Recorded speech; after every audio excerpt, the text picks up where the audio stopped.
النهاردة بقى هنتكلم على مساحة السلام وسط العلاقات المؤذية والمزعجة، لأن مش كل العلاقات للأسف بنقدر نخرج منها، ومش كل الناس اللي حوالينا يعني بيكونوا سهلين كده ومحببين، لا. فهل يا ترى ممكن نعيش حالة سلام واحنا حوالينا ناس بتستفزنا أو بتأذينا؟ ده سؤال مهم جدا. ازاي نختار نعيش براحتنا في حال السلام وسط كل الصراع أو الخلاف أو الاختلاف اللي حوالينا؟ غير الخطير المؤذي ده ماله بقى؟ ده مخطط ومركز انه يدمرك نفسيا، فهو قاعد بس ما بتسمعش منه غير كل النقد، كل اللوم. مهما أنا عملت انت ما عملتش، انت لسه في حاجات تانية محتاج تعملها. مش كفاية. لا مش كفاية. وكمان بقى الأصعب لو جيتي قلتي أنا عملت، يقولك محدش قالك اعملي، فانتي قاعدة تايهة ما بتحبيش نفسك من خلاله، لأن هو مخليكي أبشع حد في الوجود. ازاي عملتي، ازاي روحتي، ازاي جيتي، مش واثقة في نفسك. الكلمة اللي بتقوليها يقولك ايه يا شيخة روحي شوفي بتعملي ايه، بس ممكن يبصلك بصة يخليكي تروحي وتيجي. ده شخص مؤذي.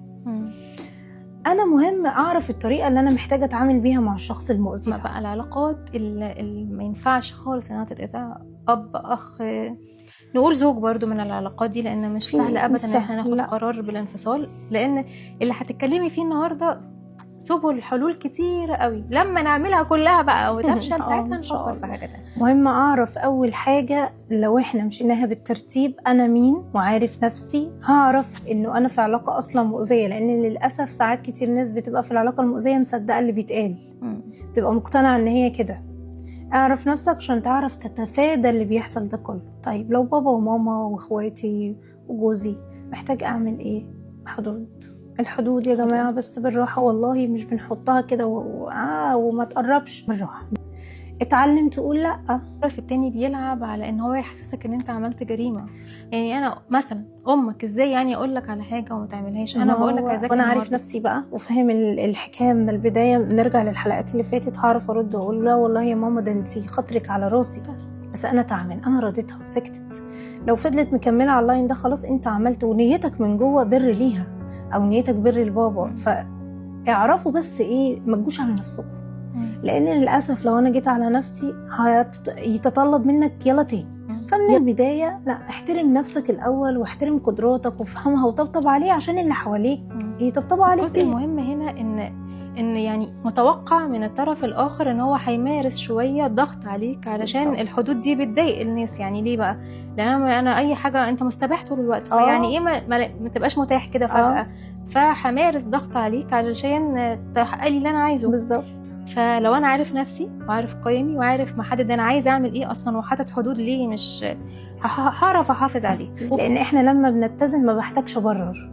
انا عملت الحاجه الفلانيه وانا فهمتك ايه المقصد منها ونيتي، بعد كده انت قعدتي تستمري في اللوم، دي قصتك. يعني برضو الناس اللي بتسمعنا دلوقتي هتقولك ما هو اصلا مستفز جدا بالنسبه لي، يعني انا طول الوقت بتعرض لضغط لان هو بيعمل حاجات بتستفزني جدا جدا وبتصير اعصابي، فانا مش عارفه اطبق ده لان هو بيصير اعصابي، فازاي او بيستنزف طاقتي او فازاي ان انا احافظ على سلامي وحدودي والمرحله اللي انا وصلت لها وهو برضو الاستفزاز حواليا. لو انا عرفت ايه دوائر التاثير بتاعتي، انا ايه حدود دوري، واعرف ااثر في ايه، ااثر في ايه وما ااثرش في ايه، هعرف اللعبه. الريموت بتاعي، الريموت ده عباره عن ايه؟ عن مشاعري، افكاري، الطريقه اللي بتكلم بيها، الطريقه اللي بعبر بيها. ما ينفعش افضل حاطه الريموت كده وجت داليا لعبت فيه فقالت لي كلمه ففرحت واتنططت، وجي احمد راح لاعب فيه منزلني على الارض. ما تبقيش انت رد فعل، مهم قوي تكون انت فعل. وبما ان انا فهمت الشخص اللي معايا وعرفت الليله، فهو بيعمل فيكي ايه؟ بيرمي لك كلمه، وبعد ما يرميها انت تبقي ايه بقى؟ رد فعل ليه؟ تصوتي وتصرخي وما تكلمنيش بقى، وهو قاعد كده بالقعده اللي انت قاعداها ثابت جدا ويبص لك والله ما عارف، شوفوا بتعمل ايه وهو السبب. فهي دي اللعبه، لخبطي الكروت دي كلها ولخبطي اوراق اللعبه وبوظي له اللعبه. اول حاجه لو عملنا كده وبقى الريموت في جيبي وما بقاش يستفزني، صدقيني وحياه ربنا هو اللي هيمشي، مش انتي خالص. هو اللي هيزهق لانه هيقول ايه اللي حصل، هي مالها، كنت متعود بعمل كذا كذا وحصل كذا وكذا وما بقتش اللي بتعمله. ما تديهوش الاكشن، فخليكي فاعل، اوعي تكوني رد فعل.